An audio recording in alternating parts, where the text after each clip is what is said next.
اب میں آپ کو ذرا اس جو انسانوں میں سے انسان دشمنی کا جن کا سب سے بڑا رول ہے، میں ان کی 2000 سالہ تاریخ کا آپ کے سامنے نقشہ رکھنا چاہتا ہوں۔ ان 1400 سال کا تو میں نے صرف 4 آپ کو پوائنٹس بتائے۔ موسیٰ سے عیسیٰ تک 1400 برس علیہ الصلوۃ والسلام، 2 مرتبہ عروج، 2 مرتبہ زوال، اشیریوں کے ہاتھوں پٹوائی، بابلیوں کے ہاتھوں پٹانا، گریکس کے ہاتھوں مرمت، رومنس کے ہاتھوں مرمت۔ یہ جو 2000 سال ہے، کیونکہ اب تو ظاہر بات ہے 21ویں صدی شروع ہو گئی، 20 صدیاں حضرت مسیح کو پوری ہو گئی۔ پہلی بات نوٹ کیجئے، حضرت مسیح کی پیدائش ہے سن 1 قبل مسیح۔ یہ نقطہ آپ نے کبھی سنا ہے یا نہیں؟ جب ملینیم کا سلسلہ شروع ہوا تھا پچھلے سال، تو میں نے بیان کر دیا تھا کہ ایک عجیب حساب کے اندر انہوں نے غلطی کی ہوئی ہے۔ حضرت مسیح کی پیدائش ہوئی 25 دسمبر کو، سن انہوں نے شروع کر دیا، اس کے بعد جنوری آئی تو پہلا سال شروع ہو گیا۔ اگر جنوری سے پہلا سال شروع ہوا تو یہ 6 دن جو ہے تو اس کے پچھلے سال میں تھے، لہذا کہا جائے گا کہ Jesus Christ was born 1 year before Christ, تو 1 قبل مسیح میں حضرت مسیح کی پیدائش ہوئی۔ یہ آخری اسرائیلی نبی اور رسول۔ یہودی علماء کی مخالفت، دشمنی، سولی پر چڑھوا دینا میں بیان کر چکا ہوں۔ سن 33 عیسوی میں جبکہ حضرت مسیح کی عمر 33 برس تھی، اللہ تعالیٰ نے انہیں زندہ آسمان پر اٹھا لیا، لیکن یہودیوں نے اپنے خیال کے مطابق انہیں سولی پر چڑھوا دیا، ان کی موت واقع ہو گئی۔ اگرچہ اس کے بعد یہ اختلاف ہے ان میں، یہودی کہتے ہیں وہ سولی پر چڑھ گیا، ختم ہوا، مر گیا، عیسائی کہتے ہیں نہیں، انتقال ہوا ہے مسیح کا صلیب پر، لیکن پھر وہ دوبارہ زندہ ہو گئے ہیں۔ ان کی لاش ایک غار میں رکھ دی گئی تھی، وہاں ریزریکشن ہو گیا، ان کا وہاں سے بعد الموت وہی ہو گیا، اور پھر انہیں اللہ نے زندہ آسمان پر اٹھا لیا۔ تو ہمارے اور عیسائیوں کے درمیان نوٹ کر لیجئے، یہ چیز مشترک ہے کہ حضرت مسیح آسمان پر زندہ اٹھائے گئے۔ فرق کیا ہے؟ وہ سمجھتے ہیں کہ سولی دیے گئے، سولی پر مرے، پھر زندہ ہوئے، پھر گئے۔ ہم سمجھتے ہیں کہ نہیں، وما صلبوہ وما قتلوہ، انہوں نے نہ صلیب دے سکے انہیں اور نہ انہیں قتل کر سکے، بل رفعہ اللہ الیہ، اللہ نے اٹھا لیا۔ پھر ہمارا اور یہ اس کا عیسائیوں کا ایک اور اتفاق ہے، سیکنڈ کمنگ آف جیسس، حضرت مسیح دوبارہ آئیں گے۔ یہ عیسائیوں کا بھی عقیدہ ہے اور ہمارا بھی۔ بہرحال تو جیسا کہ میں نے عرض کیا کہ اس وقت یہ عذاب استیصال، عذاب اکبر کے مستحق ہو چکے تھے، لیکن اللہ نے ان کی مدت دراز کی ہے، لیکن ان پر دنیاوی عذاب کا ایک کوڑا جو ہے اللہ تعالیٰ کی طرف سے اسی وقت برسا۔ دنیاوی عذاب دنیا میں رہتے ہوئے ختم نہیں کیا گیا۔ 37 برس بعد حضرت مسیح کے رفع سماوی کے 37 برس بعد سن 70 میں یہودیوں نے بغاوت کی رومیوں کے خلاف۔ رومی ٹائٹس جنرل تھا ایک، اس نے پھر جو حملہ کیا ہے، 1,33,000 یہودی ایک دن میں قتل کیا یروشلم میں، اور ہیکل سلیمانی گرا دیا۔ وہ ہیکل پہلے بھی گرا تھا، پہلے 1400 سال کے دوران میں بھی نبوکدنضر نے گرایا تھا، لیکن پھر اس کے 150 سال بعد انہوں نے دوبارہ بنا لیا تھا، اس لیے وہ اسے سیکنڈ ٹیمپل کہتے ہیں۔ پہلا ٹیمپل جو حضرت سلیمان نے بنایا تھا، نبوکدنضر نے گرا دیا 587 قبل مسیح میں، پھر دوبارہ انہوں نے 150 سال کے بعد بنا لیا۔ وہ اس تاریخ کا حصہ ہے، میں نے جس کے بارے میں آپ کو تفصیل نہیں بتائی۔ اس میں یہ ہوا سن 70 میں وہ گرا دیا گیا، وہ آج تک گرا پڑا ہوا ہے۔ نمبر 2، یہ کہہ دیا گیا کہ یہودیوں اس ارض فلسطین سے نکل جاؤ، تم یہاں نہیں رہ سکتے ہو۔ لہذا جس کا جہاں سینگ سمایا چلا گیا، یورپ میں چلے گئے، ایشیا میں آ گئے، عرب میں آ گئے، یہ 3 قبیلے جو رات بھی میں نے عرض کیا تھا، بنو قینقاع، بنو نذیر اور بنو قریظہ، یہ وہاں سے آ کے مدینے میں آباد ہو گئے۔ جس کا جہاں سینگ سمایا، افریقہ میں، ہندوستان میں، جہاں چلے گئے، ڈایاسپورا اسے کہتے ہیں، وہ آپ نوٹ کر لیجیے اس لفظ کو، ڈایاسپورا، ہمارا دور انتشار، جبکہ ہمیں ہماری اصل سرزمین تو فلسطین ہے، حضرت ابراہیم کا مسکن، حضرت اسحاق حضرت یعقوب کا مسکن فلسطین، یہ ہے ہماری اصل جاگیر، یہ تو ہماری جدی پشتی جاگیر ہے، لیکن یہاں سے نکال دیے گئے سن 70 عیسوی میں، اور وہاں سے لے کے 1917 تک ان کا ڈایاسپورا جاری رہا۔ یہ دور انتشار ہے۔ اس دور انتشار کے اب چند حصے ہیں جس کو میں چاہتا ہوں کہ آپ علیحدہ علیحدہ سمجھ لیں۔ دور انتشار کا جو پہلا جو ہے تقریباً 300 برس رومی حکمران تھے، وہ یہودیوں کے بھی دشمن تھے اور عیسائیوں کے بھی دشمن تھے، عیسائی اور یہودی ایک دوسرے کے بھی دشمن تھے، لیکن رومی سمجھتے تھے کہ یہ ایک ہی تھیلی کے چٹے بٹے ہیں۔ رومیوں کے نزدیک عیسائی بھی یہودیوں ہی کا ایک فرقہ تھے، کوئی علیحدہ مذہب تو تھا ہی نہیں، لہذا رومی جو ہیں رومنز وہ ان دونوں کو ستاتے تھے، مارتے تھے، اور یہ آپس میں لڑتے تھے، یہودی عیسائیوں کو مارتے تھے، عیسائی یہودیوں کو مارتے تھے۔ یہ ہے 300 برس تک کی تاریخ۔ سن 300 عیسوی میں کیا ہوا؟ ایک معجزہ ہو گیا۔ بہت عظیم ایمپرر کانسٹینٹائن، قسطنطین اعظم، رومن ایمپررز میں سے بہت بڑا ایمپرر، وہ عیسائی ہو گئے۔ اب تو معاملہ بالکل تلپٹ ہو گیا، پوری سلطنت عیسائی ہو گئی۔ اب عیسائیوں کے عیش ہو گئے اور یہودیوں پہ مار پڑنی شروع ہوئی۔ اب عیسائیوں کا آپ خود سوچئے کہ جنہیں وہ خدا بنا بیٹھے ہیں، خدا کا بیٹا قرار دے رہے ہیں، ان کے قاتل کون؟ یہودی بدماش۔ لہذا ان کی وہ پٹائی شروع ہوئی ہے یورپ میں، پوری رومن امپائر میں، انہیں ذلیل کیا گیا، شہروں میں آمد بند، علیحدہ رہو، گھیٹوز کے اندر رہو۔ یہودی کا نام جو ہے وہ گالی بن گیا، جیسے آج بھی یہودی گالی کہتے ہیں، جیسے خنزیر کا لفظ، آخر وہ بھی اللہ کی مخلوق ہے، لیکن آپ کو معلوم ہے کوئی شخص زبان پر نام نہیں لانا چاہتا خنزیر کا، سور کا، ہے تو مخلوق وہ بھی ایک حیوان ہے۔ ایسے ہی یہ یہودی گالی، جیوٹ گالی۔ لہذا ایک طرف تو ان دونوں کے درمیان دشمنی، جس کو قرآن کہتا ہے وَأَغْرَيْنَا بَيْنَهُمُ الْعَدَاوَةَ وَالْبَغْضَاءَ، ہم نے ان کے مابین دشمنی جو ہے پیدا کر دی۔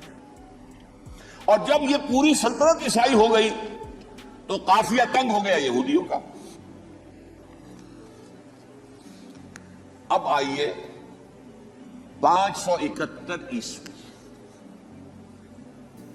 یعنی جب کہ ڈایاسپورا کو کتنا عرصہ ہو چکا تھا؟ 500 برس۔ سن 70 سے شروع ہو رہا ڈایاسپورا، جب ٹائٹس نے گرایا ہے ہیکل کو اور نکال باہر کیا انہیں فلسطین سے، بھاگ جاؤ یہاں ایک یہودی بھی نہیں رہے گا، فلسطین سے نکال دیے۔ اس کے پورے 500 برس بعد سن 571 عیسوی میں حضور کی پیدائش ہوئی، ولادت با سعادت محمد الرسول اللہ صلی اللہ علیہ وسلم۔ 610 میں آپ پر وحی کا آغاز ہوا، لیکن حضور کے ساتھ ان کا معاملہ کیا رہا؟ اول تو جبکہ حضور ابھی مکے ہی میں تھے، یہودیوں نے ریشہ دوانیاں شروع کر دی حضور کے خلاف۔ قریش مکہ کو سکھاتے تھے، پڑھاتے تھے، ان سے یہ پوچھو، ان سے یہ پوچھو، انہیں اس طرح تنگ کرو، ان سے یہ امتحان لو، یہ آپ کے علم میں ہے۔ سورہ بنی اسرائیل میں، سورہ کہف میں وہ سوالات جو امتحانی سوالات آئے تھے، ذوالقرنین کون تھا، اصحاب کہف کون تھے، تم رسول بنے پھرتے ہو تو بتاؤ، اور یہ روح کی حقیقت کیا بتاؤ۔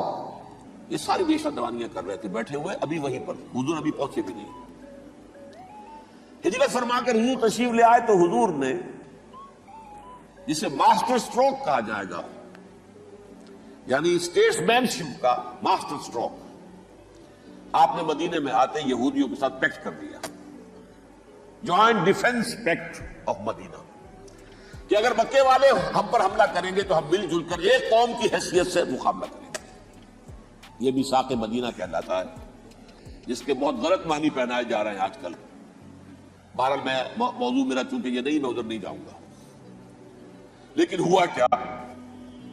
ہر مرتبہ یہ خیانت کے مرتکب ہوئے، ان نے جو عہد کیے تھے ان سے پھرے، اندر ہی اندر سازش، ریشہ دوانی، حضور کی بدترین دشمنی، سورہ نساء کی آیت نمبر 12 میں 14 میں 13 میں فرمایا ہے لا تزال تطلع علی خائنۃ منہم، اے نبی ہمیشہ آپ کے علم میں ان کی طرف سے خیانتیں، بددیانتیاں آتی رہیں گی. اور بار بار وہ مسلسل جنگ کی آگ بھڑکاتے تھے. قریش کو دعوت دیتے آؤ آؤ آؤ، ہم اندر سے بغاوت کر دیں گے، تم آؤ تو صحیح، ختم کریں محمد کو اور اہل ایمان کو صلی اللہ علیہ وسلم رضی اللہ تعالی عنہم اجمعین.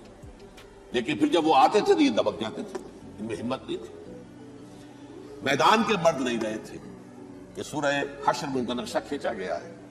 کھلے میدان میں مقابلے کی اس کے اندر صلاحیت ہی نہیں ہے. یہ تو فصیلوں کے پیچھے سے، جیسے عورتیں کہیں دیہات میں لڑائی ہوتی ہے تو مرد جو ہے گلیوں میں لڑتے ہیں، عورتیں اوپر سے پتھر پھینکتی ہیں، بس وہ کام یہ کر سکتے تھے. من ورائے جدر، فصیلوں کے پیچھے سے، جنگ میں میدان میں نہیں آ سکتے. بہرحال قرآن مجید میں ہے یہ سورہ مائدہ کی آیت نمبر 64 کلما اوقدوا نارا للحرب اطفاها اللہ. اکثر و بیشتر مواقع پر تو یہ جب آگ بھڑکاتے تھے جنگ کی، اللہ اسے بجھا دیتا تھا. لیکن بہرحال اس کے باوجود جنگیں ہوئی، غزوہ بدر، غزوہ احد ہوئی کہ نہیں؟ یہ ساری اصل شرارت نہیں. اور اس کے نتیجے میں حضور نے پھر ایک ایک کر کے 3 قبیلوں کو سزا دی. غزوہ بدر کے فوراً بعد بنو قینقاع نکالے گئے مدینے سے، غزوہ احد کے فوراً بعد بنو نذیر نکالے گئے، اور غزوہ احزاب کے بعد بنو قریظہ نکال دیے گئے. یہ تو میں نے آپ کے سامنے رکھ دیا صرف حضور کے زمانے میں ان کا کیا رویہ رہا. دشمن رات بھی ہم نے وہ آیت پڑھی تھی لَتَجِدَنَّ أَشَدَّ النَّاسِ عَدَاوَةً لِلَّذِينَ آمَنُوا الْيَهُودُ وَالَّذِينَ أَشْرَكُوا. اہل ایمان کی دشمنی میں شدید ترین تم پاؤ گے یہودیوں کو اور مشرکین. مشرکین بھی بعد میں ہے، پہلے یہودی. حضور کے بعد کیا ہوا اب یہ نوٹ کیجئے، یہ ان کی تاریخ کا دوسرا دور. حضرت عمر رضی اللہ تعالیٰ عنہ قائد خلافت ہے. بیت المقدس کا محاصرہ کیا گیا، فصیل بڑی اونچی، شہر اندر سے سیلف سفیشنٹ، حملے کا راستہ کوئی نہیں.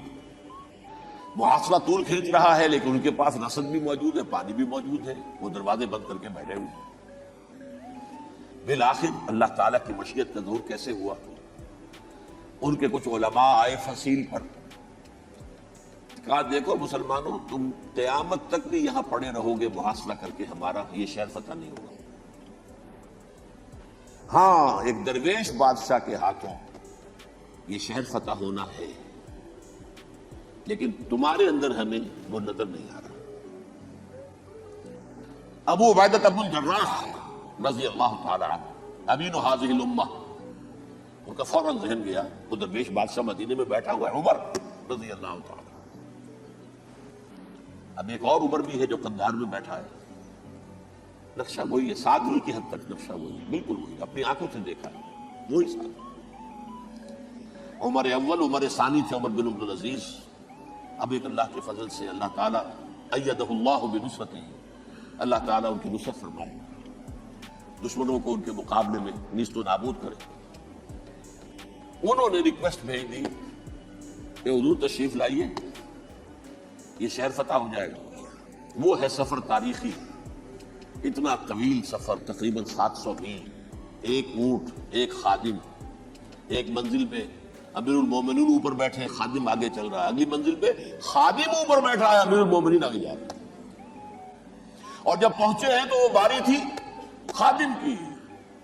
انہوں نے ہاتھ جوڑ دیا، حضور خدا کے لیے تم کیا کہیں گے لوگ، وہ میرا برا حال کر دیں گے، تمہیں شرم نہیں آئی؟ امیر المومنین پیدل آگے چل رہے، نکیل پکڑ کر، اور تم بیٹھے ہو اوپر براجمان ہو. حضرت عمر فرمایا دوڑو دوڑو، نہیں باری تمہاری، بیٹھ. اس حال میں پہنچے ہیں. اور پھر یہ کہ ابو عبیدہ بن الجراح آئے ہیں، استقبال کیا ہے تو دیکھا ہے اس حال میں چلے آ رہے ہیں. عمر نکیل پکڑے ہوئے چلے آ رہے ہیں، اور کہتے ہیں کہ کہیں کیچڑ ویچڑ تھا، جوتے خراب ہو گئے تھے، وہ بھی اتار کے ہاتھ میں پکڑے ہوئے، کپڑے تو تھے ہی پھٹے ہوئے. انہوں نے کہا کہ حضرت ابو عبیدہ نے، دیکھیے یہ بڑا متمدن ملک ہے، بڑا مہذب علاقہ ہے یہ، آپ ذرا حلیہ اپنا دوست فرما لیں تب جا کے پیش ہم آپ کو کریں گے. آپ نے فرمایا نحن قوم اعزنا اللہ بالاسلام، ہم وہ قوم ہے جنہیں اللہ نے عزت دی ہے اسلام کے ذریعے سے، کپڑوں کے ذریعے سے نہیں، دولت کے ذریعے سے۔ اسی حال میں گئے ہیں، اوپر سے انہوں نے کھڑے ہو کر نشانیاں دیکھی ہیں، اپنی کتابیں کھولی، ہاں یہ وہی ہے، اچھا لو جی سرنڈر، شہر تمہارے ہاتھ میں۔ خون کا ایک قطرہ نہیں بہا اور بیت المقدس فتح ہو گیا۔ لیکن اس وقت حضرت عمر نے ایک نرمی یہ کی کہ یہودیوں کے لیے بھی اسے اوپن سٹی قرار دے دیا۔ یہ احسان عظیم حضرت عمر کا، اس سے پہلے یہودی آ ہی نہیں سکتا تھا، داخل ہی نہیں ہو سکتا تھا، وہاں وہ آ کر وزٹ نہیں کر سکتا تھا، زیارت نہیں کر سکتا تھا اپنے مقدس مقامات کی۔ حضرت عمر نے یوں سمجھیے کہ تقریباً 550 برس کے بعد ان کے لیے راستہ کھولا ہے کہ ہاں تم آ سکتے ہو، زیارت کر سکتے ہو۔ لیکن یہ عیسائیوں نے لکھوایا معاہدے کے اندر، انہیں یہاں آپ آباد ہونے کی اجازت نہیں دیں گے، لیکن کم وزٹ دی پلیسز، دیکھیں، زیارتیں کریں اور جائیں۔ یہ معاہدہ حضرت عمر کا ہے رضی اللہ تعالیٰ، جو پھر خلافت راشدہ کے بعد بنو امیہ نے بھی اس کو آرڈر کیا، بنو عباس نے کیا۔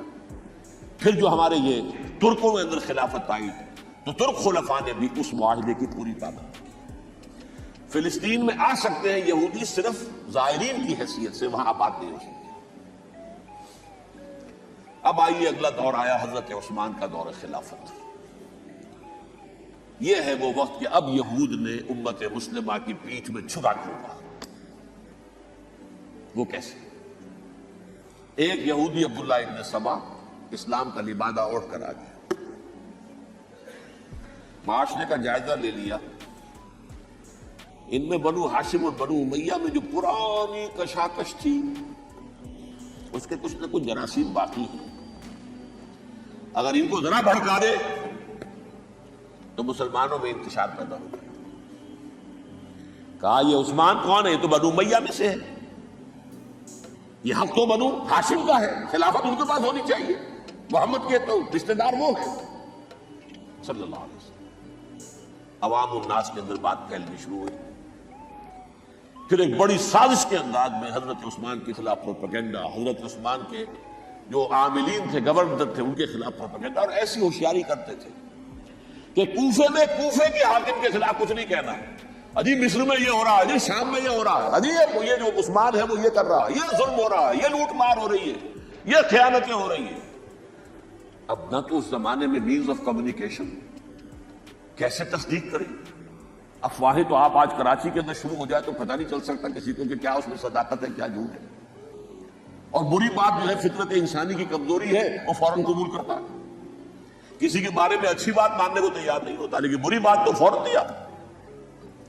بہرحال یہ فتنہ انہوں نے اٹھایا، حضرت علی کی الوہیت کا فتنہ اٹھایا، حضرت عثمان کے خلاف الفتنۃ الکبریٰ برپا کیا، حضرت عثمان شہید ہوئے۔ اس کے بعد 5 برس تک مسلمان ایک دوسرے کی گردنیں کاٹتے رہے، باہمی خانہ جنگی ہوئی، امت کو وہ زخم لگایا ہے جو آج تک جس سے خون رس رہا ہے۔ یہ شیعان عثمان اور شیعان علی تھے جو بعد میں پھر سنی اور شیعہ ہو اور آج تک ہے۔ فتنہ کس نے جگایا؟ ایک عبداللہ ابن سبا یہودی اور اس کے کارندے، شیطان کا ایجنٹ، اور انسانوں میں سے بھی اس کے جو بھی حواریین تھے اور شیطانوں کے اندر سے بھی تھے، انہوں نے بھی اس آگ کو بھڑکایا۔ یہ آپ سوچ لیجئے کہ یہ کس نے وہ زخم لگایا؟ یہودی۔ اگلا دور آیا، خلافت راشدہ ختم ہوئی، بنو امیہ کا بھی دور کافی گزر گیا۔ طارق ابن زیاد 712 عیسوی میں حملہ کرتے ہیں اسپین پر۔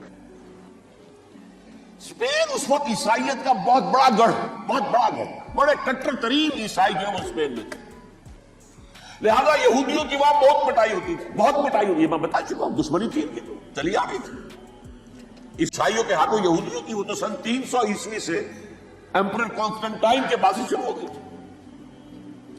اس حوالے سے یہودیوں نے اس وقت چالاکی یہ برتی، کچھ راستے واسطے بتائے، کچھ مدد کی طارق ابن زیاد کی۔ طارق ابن زیاد نے انہیں اپنا محسن سمجھا، ہسپانیہ فتح ہو گیا تو یہودی چونکہ محسنین کی فہرست میں آ چکے تھے، انہیں بہت اقتدار نصیب ہے، بڑی سپورٹ مسلمانوں نے دی۔ ان کے بڑے بڑے علماء جو ہیں اسی دور کے اندر پیدا ہوئے, بڑے بڑے تھنکرز ان کے اسی دور میں پیدا ہوئے. بن گوریون جو کہ ایک وزیر اعظم تھا اسرائیل کا, اس نے یہ لکھا ہے اپنی کتاب میں, Muslim Spain was the golden era of our diaspora. وہ ڈائسپورا جو 70 عیسوی سے شروع ہوا تھا اور 1917 عیسوی تک جاری رہا ہے, اس میں سے گولڈن ایرا ہمارا جو تھا وہ مسلم اسپین تھا. ہسپانیہ میں بیٹھ کر ہم نے عیش کی, لیکن وہاں سے انہوں نے اور جو کچھ کیا, یہ تو داستان کے تو بہت سے گوشے ہیں, لیکن میں جس اسٹریٹ لائن میں چل رہا ہوں اس کے اعتبار سے ایک بات سمجھ لیجیے. وہاں بیٹھ کر انہوں نے اب عیسائیت کی پیٹھ میں چھڑا ہوگا, پروٹیسٹنٹ مذہب پیدا کیا, تقسیم کر دیا. جیسے شیعہ سنی کی تقسیم, عبداللہ ابن سبا, رومن کیتھولک اور پروٹیسٹنٹ کی تقسیم, یہودی علماء. ہوتا کیا تھا, ہسپانیہ کی یونیورسٹیاں ہیں, کورڈووا میں ہے, ٹولیڈو میں ہے, گریناڈا میں ہے, غرناطہ, قرطبہ, تولیتلا, اور وہاں آتے تھے لوگ فرانس سے چلے آ رہے ہیں نوجوان پڑھنے کے لیے, جرمنی سے چلے آ رہے ہیں, اٹلی سے چلے آ رہے ہیں. 3 ہی ملک قریب قریب پڑھتے ہیں سینٹرل جو یورپ کے ہیں. یہاں پر جو ہے وہ اسلام جو نور پھیلا رہا تھا اس سے بھی مستفیض ہوئے. جہالت کے جو ہے پردے ان کے وہ چھٹے. اس کے ساتھ ہی وہ یہودی وہاں ان کے اندر جو جراثیم داخل کر رہے تھے وہ اس عیسائیت کے خلاف بغاوت تھی جو اس وقت دنیا میں عیسائیت اس وقت تھی. پوپ کا راج تھا دنیا میں اس وقت. یورپ میں جو عیسائیت تھی اس میں ایک طرف بادشاہ تھے, لیکن بادشاہوں کی حیثیت وہاں پر یوں سمجھ لیجئے کٹ پتلیوں کی تھی, اصل قوت پوپ کے ہاتھ میں تھی. اور پوپ کو انہوں نے جیسے قرآن نے کہا اتخذوا احبارهم ورهبانهم اربابا من دون اللہ, کیونکہ سینٹ پال نے شریعت موسوی ساقط کر دی تھی تو اب شریعت تھی ہی نہیں. پوپ کو اختیار تھا جس چیز کو چاہے حلال قرار دے دے, جس چیز کو چاہے حرام قرار دے دے. اتخذوا احبارهم ورهبانهم اربابا من دون اللہ. انہوں نے کہا صاحب یہ پوپ کس بلا کا نام ہے, یہ بھی انسان ہے. بات تو ٹھیک تھی نا, اصل حیثیت تو کتاب کی ہونی چاہیے, ڈیوائن بک, دی ریویلڈ اسکرپچر. لہذا اور یہ کتاب ہر شخص پڑھ سکتا ہے. کوئی پوپ کے باپ کو جو ہے کوئی اس کے لیے پروپرائٹری رائٹس تو نہیں ہے کہ صرف پوپ پڑھ سکتا ہے یا پادری پڑھ سکتے ہیں. ہم بھی پڑھ سکتے ہیں, ہم بھی سمجھ سکتے ہیں. یہ باتیں تھی کہ جن کو بڑھا چڑھا کر بیان کر کے اور پوپ کا اقتدار ختم کرا دیا اور توجہ مرکوز کر دی بائبل کی طرف. اب بائبل میں بڑا حصہ تو اولڈ ٹیسٹامنٹ کا ہے. نتیجہ کیا ہوا, یہود کی عظمت پروٹیسٹنٹس کے نزدیک مسلم ہو گئی. اصل قوم تو یہ ہے, وہ دشمنی بدلی کہ نہیں بدلی. موسیٰ کی امتی یہ ہے, تورات موسیٰ کو دی گئی, ابراہیم کی نسل یہ ہے. لہذا وہ جو دشمنی تھی, جو عداوت تھی کہ ہمارے خدا کو سولی چڑھانے والے ہیں یہ بدماش, اس کا ازالہ ہوا. اس پروٹیسٹنٹ مذہب کے نتیجے میں یہ میں اب آپ کو بتاتا ہوں کہ ایک نتیجہ وہ نکلا ہے جسے برٹرینڈ رسل نے بیان کیا ہے. اس کی کتاب ہے ان پریز آف آئیڈلنس, صفحہ 108. وہ لکھتا ہے the Christians retaining the Judaic belief in special revelation added to it the Roman desire for worldwide domination and the Greek taste for metaphysical subtleties. The combination produced the most fiercely persecuting religion that the world has yet known. یہ 3 چیزیں آ کر عیسائیت میں مل گئی. ایک تو جب یہ اولڈ ٹیسٹامنٹ جو ہے وہ ان کے ہاتھ میں آ گئی, اور اس کے میں کچھ آپ کو بتا دیتا ہوں کہ اولڈ ٹیسٹامنٹ کی تعلیمات, کیونکہ یہ اولڈ ٹیسٹامنٹ جو ہے یہ محرف تھی. اصل تورات تو گم ہو گئی تھی 587 قبل مسیح میں, جب پہلی مرتبہ ہیکل جو ہے تباہ ہوا ہے اس وقت ختم ہو گئی تھی. اس کے کوئی 150 سال کے بعد انہوں نے یادداشتوں سے مرتب کر کے لکھی ہے. اب اس میں ان کے اپنے خیالات, اپنے امانی, اپنی توجیحات وہ شامل ہو گئی. لہذا میں آپ کو حوالے دیتا ہوں, اس کتاب کے اندر مظالم کی جو تعلیم دی گئی ہے اہل کتاب نے اپنے مظالم قتل عام کے جواز کے لیے تورات میں تبدیلیاں کی اور پیغمبروں پر دہشت اندازی اور بدترین حرام کاری کے الزامات لگائے. سنیے، پہلا حوالہ ہے یہ گنتی باب 31 آیات 17-18. اس لیے ان بچوں میں جتنے لڑکے ہیں سب کو مار ڈالو، اور جتنی عورتیں مرد کا منہ دیکھ چکی ہیں ان کو بھی قتل کر ڈالو، لیکن ان لڑکیوں کو جو مرد سے واقف نہیں اور اچھوتی ہیں اپنے لیے زندہ رکھو. یہ کسی اللہ کی کتاب کا یہ جملہ ہو سکتا ہے؟ کسی ریویل بک کا؟ اور سنیے، یہ ہے استثناء ڈیوٹرانومی باب 20 آیت 16-18. پر ان قوموں کے شہروں میں جن کو خداوند تیرا خدا میراث کے طور پر تجھ کو دیتا ہے، کسی ذی نفس کو جیتا نہ بچا رکھنا، جیسا خداوند تیرے خدا نے تجھ کو حکم دیا بالکل نیست کر دینا. مرد، عورتیں، بچے، بوڑھے سب ختم. یہ کتاب مقدس ہے. اور سنیے، سیموئیل باب 27 آیت نمبر 9. اور داؤد نے اس سرزمین کو تباہ کر ڈالا اور عورت مرد کسی کو جیتا نہ چھوڑا. نمبر 4، ان سب آباد شہروں کو ماں، عورتوں اور بچوں کے بالکل نابود کر ڈالا. کتاب استثناء باب 3 آیت 6. یہ ہے جو کہہ رہا ہے برٹرنڈ رسل، کرسچینٹی میں آ کر یہ 3 چیزیں شامل ہو گئی. ایک تو یہ باربیرین یہ تعلیم جو ہے، اور یہ مذہب کے نام پہ تعلیم، یہ کتاب مقدس کی تعلیم.